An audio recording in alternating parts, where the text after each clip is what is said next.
If you've been tuning into KCN throughout the day, you've seen the history-making day in Washington. Donald Trump is inaugurated as the nation's 47th president.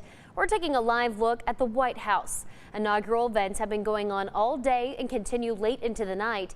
And as NBC's Susan McGinnis tells us, amid the festivities, President Trump is wasting no time getting started on fulfilling his campaign promises.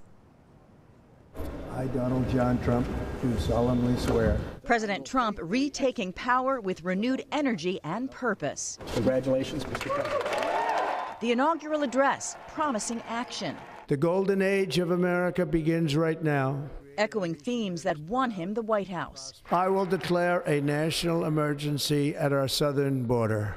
Hitting the key issues that concerned many Americans. To defeat what was record inflation and rapidly bring down costs and prices. The president signing a series of executive orders, an effort to make good on campaign promises. We will tariff and tax foreign countries to enrich our citizens. I will also declare a national energy emergency. We will drill, baby, drill.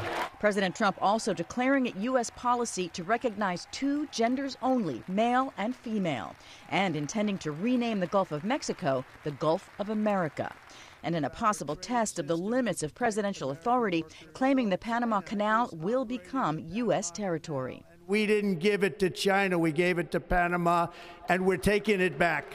And taking swipes at his predecessor. From this moment on, America's decline is over. But I just want to say, with Republicans now in control of the White House and both chambers of Congress, the president making his way through the Capitol. Then at the nearby Capital One Arena, the president addresses Americans who came to Washington to witness history. Outgoing President Biden gracious in his exit. President Trump reclaiming the White House on a day filled with majesty and pageantry in a historic return to power. Susan McGinnis, NBC News, Washington. Well, as mentioned, President Trump promises up to 100 executive orders on his first day back in office. But what exactly are these orders and how do they work? Reporter Juliana Jackson spoke with a political expert to break it down. She joins me in studio now. Juliana. The stroke of a pen in Washington can signal major changes across government agencies, but these presidential directives come with specific limitations. Among the most significant orders are major shifts in immigration policy, including border closures to asylum seekers and expanded military presence along the southern border. Federal workers will see immediate changes with orders ending remote work and requiring office presence 4 to 5 days per week. On energy, Trump declared a national emergency to speed up pipeline and power plant permits while rolling back environmental regulations.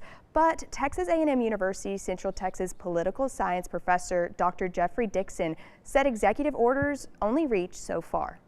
The Supreme Court gets to pick and choose which cases it hears, and so the success rate is lower before the Supreme Court, because if they think the lower court got it right, they might not take the case.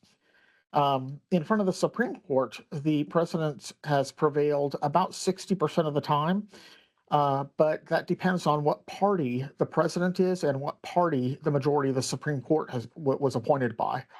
More executive orders are coming from Trump, targeting trade practices with China to transgender protections and diversity initiatives. These orders aren't permanent. They can be reversed by future presidents or blocked by Congress, Dr. Dixon said.